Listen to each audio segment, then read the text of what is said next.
Hello, my name is Ripley. Welcome to the video.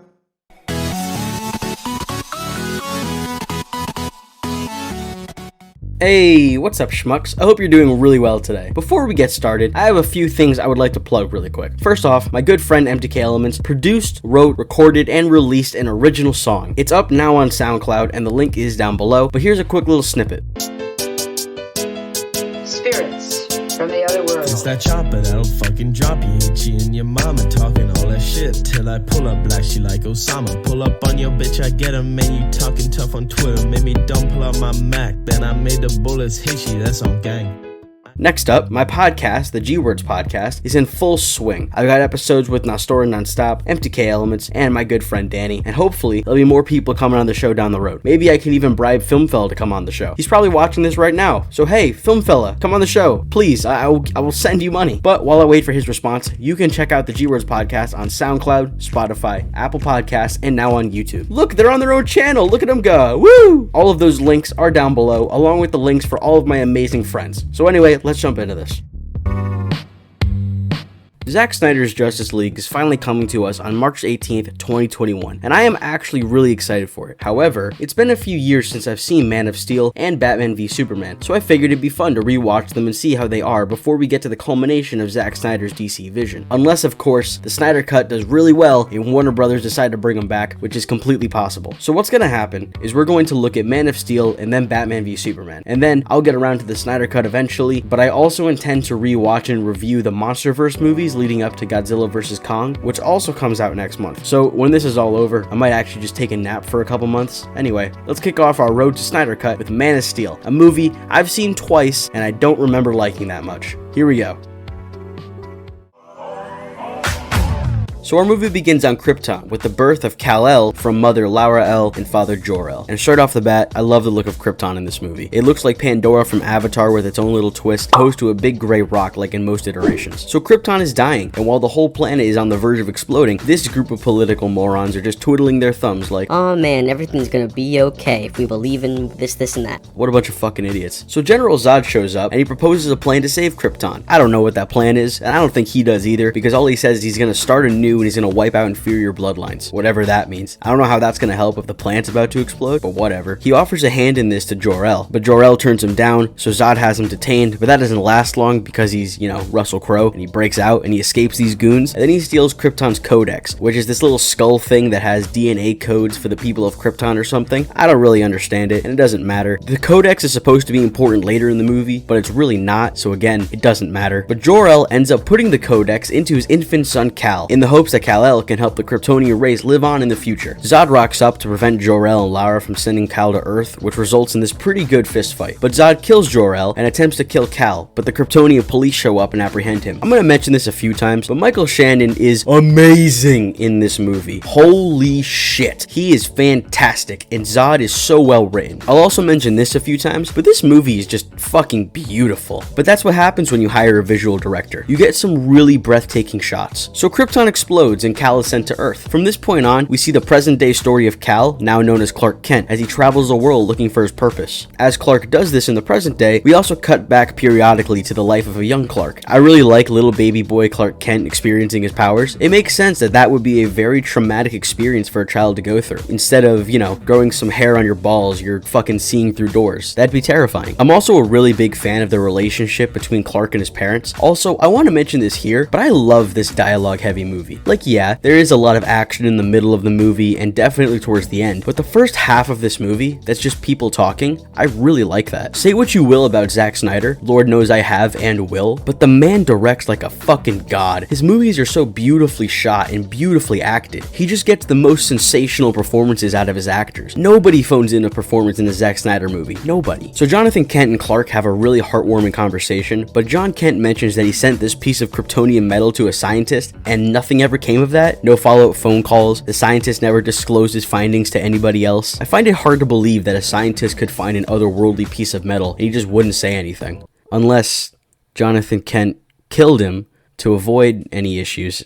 That would make sense, because then there wouldn't be any follow-up phone call. Oh no, oh shit. So fast forward to the modern day, Lois Lane arrives in Antarctica to help Christopher Maloney look for an unknown object in the ice. This may in fact be Amy Adams' hottest role. I don't know what it is, but a strong, independent, middle-aged white woman is very appealing to me. So after she gets settled in, Lois sees Clark on a ledge and decides to follow him. But she starts off on a normal path and then ends up on some Nathan Drake shit, and then she's in a cave? How the fuck did that happen? So that object in the ice ends up being a Kryptonian ship, and Clark is exploring it and he finds his open pod. But nothing ever comes of this in this movie or another one. However, this teasing of things to come is actually really restrained compared to how Snyder handles it in Batman v Superman, so I guess props for that. Lois gets attacked by the ghost from Destiny and Clark saves her. However, I'm pretty sure he just leaves her here in the snow overnight in Antarctica. Clark meets a hologram version of Jor-El, who comes prepared with a PowerPoint presentation ready to go for this very specific moment. This isn't a criticism, I just think it's funny. After that, we get Superman's first flight, which is an amazing moment. Not only is it visually striking, but Hans Zimmer's score just boosts this to such heights, and I am here for it. However, I don't love this Superman suit. I like the design, I really do, but I wish the colors were more vibrant, kind of like the suit in Justice League. Before the first flight, Jor-El gives a speech about how Kal-El's destiny is to be Earth's champion and lead the people of Earth to greatness. Earlier, we had Jonathan Kent saying that he wants Clark to have a choice, saying it's up to him if he'll be a hero to the people or just live a normal life.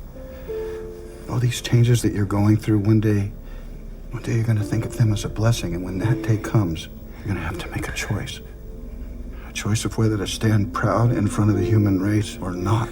This is all fine and dandy, but I don't think these two ideologies contrast enough to be as meaningful as the movie wants them to be. If Jonathan Kent was firmly, do not be a hero, do not use your powers, be a normal person, it would make more sense, but it would also make Jonathan Kent look like an asshole. So the writers are kind of in a corner right here. So I understand it, but it goes from two people having contrasting ideologies to one person saying, hey, you should do this thing, and the other person saying, you should do this thing, but only if you want to. So they're both mostly pushing for the same thing, and it gets lost because they're supposed to contrast each other, but they don't. After Lois gets back to Metropolis, she sets off to uncover her savior's real identity, and I really like this part. I like how Lois is being a little detective to uncover the truth about Clark. That's really cool. Lois ends up finding Clark and does this really stupid trope of saying something really dramatically and then turning around to see the person standing there. So stupid. I hate that shit. So then we get this flashback of Jonathan Kent's death, and I have a big problem with this and his role in the story. So let me get into this as briefly as I can. So the scenario itself is that the family dog needs to be saved from this tornado. Jonathan Kent volunteers to go save him, but he gets his leg injured, and then he refuses to let Clark save him because he thinks the world isn't ready to see Clark's true self. This whole scenario is just riddled with holes, and I fucking hate it. Firstly, why volunteer to save the dog anyway? Just let Clark do it. There is literally no reason not to send him. If you, an older guy with 0.1% chance of survival, actually survived, it would be more surprising than if this Henry Cavill looking guy did it. He's a young buck with muscles. No one's gonna be surprised when he comes back alive. Car falls on his ankle? Pfft, that's not stopping him. Secondly, Clark could have saved his dad and no one would have cared. It's been shown that the Kents can quickly dismiss and argue against people seeing Clark do weird shit, and this event completely lends itself to that. People see weird things when they're under stress, and being like 30 feet away from a tornado is probably stressful. So if Clark were to jump in and just hold his dad down so the tornado didn't throw him into the air like a rag doll, he probably would have lived. Thirdly, is this the right lesson Jonathan Kent should be teaching Clark? His whole shtick in the beginning of the movie was that Clark has a choice and would need to choose one day what he wanted to do, but in his final moments he goes against that and he instructs Clark to do nothing. There's no choice here. It's just a dad telling his son what to do. Like I mentioned earlier, if the movie had dedicated itself to Jonathan Kent firmly says, don't use your powers, don't be a hero, this scene would have looked a little different. It would make sense for him to say, no, don't save me, you do not need to use those powers you have. That would actually make sense here, but they don't do that. I also think this is stupid when compared to Superman 1978. In that movie, when Jonathan Kent dies, it's because of a heart attack, and it serves the point to Clark that despite all of my incredible powers, I can't save everybody, and it's a really powerful lesson for him to learn. Here, that becomes, despite all my incredible powers, Dad said, nah bruh, let me die. I just think that's really stupid. In Superman, it's an unavoidable death that Clark can't prevent, but in Man of Steel, it's a completely avoidable situation, and a death he could have prevented, all rolled into one. This whole situation attempts to get a point across, but that point itself is flawed, and the situation it puts itself treatment is also flawed. This happens again at the end of the movie, so when we get to that point, we're gonna have a lot of fun with that. Anywho, so Zod and his cronies come to Earth looking for Clark, but in this sequence, we're also introduced to General Swanwick. So Zack Snyder retconned this, and now General Swanwick is Martian Manhunter, and that really gargles my grundle in a big way, but we're gonna discuss that later. So Clark gives himself up to the military, and then gives himself up to Zod, but I'd like to mention here that Henry Cavill is a great choice for Superman, but I think the writing and the characterizations of him in these movies is just straight whack. Term, straight whack, added to data logs. Son of a bitch, Ridley, can you not learn these stupid things I say? Feora comes down to collect Clark, and I love how she and Christopher Maloney 100% want to fuck each other. The romantic sexual tension is so strong between these two. The audience is reintroduced to General Zod, and Clark meets him for the first time, and Zod attempts to get Clark over onto his side. But why does he do that by showing him an ocean of skulls? I know he's really banking on Clark wanting to recreate Krypton, but what logical sense does that make? As far as Zod knows, Clark has literally no connection to Krypton and knows nothing about it. So why would he all of a sudden be like, oh yeah, I'll help you destroy this planet that I've lived on for the last 30 years? Lois escapes the ship with Jor-El's help, and I love that she just starts dropping bitches, there's no hesitation. As Clark descends to Earth, it made me realize that upon rewatching this movie, Superman feels very Superman in this movie. More than I remember, that is. And Hans Zimmer's score does a lot to get the vibe right. Zod and his pals go looking for the Codex, that thing from the beginning, but they mess with Diane Lane, and Superman doesn't like that one bit. Ever seen Under the Tuscan Sun, Zod?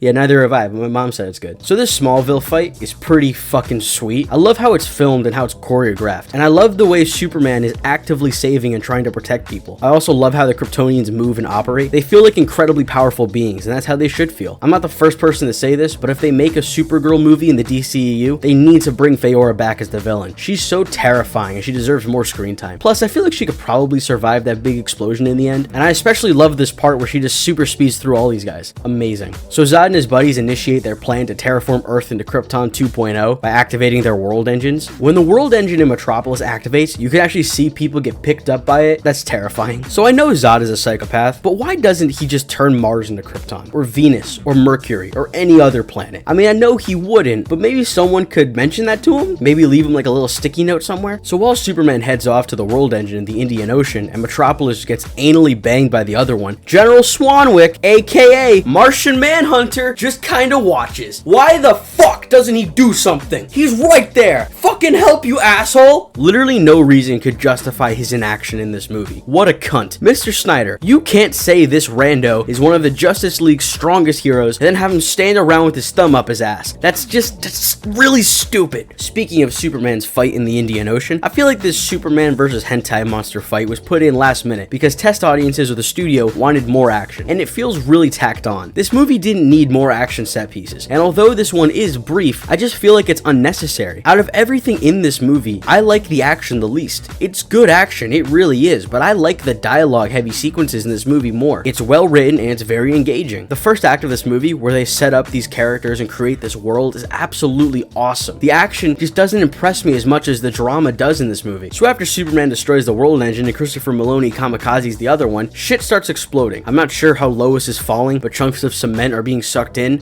It doesn't matter. You know, they say it's all downhill after the first kiss.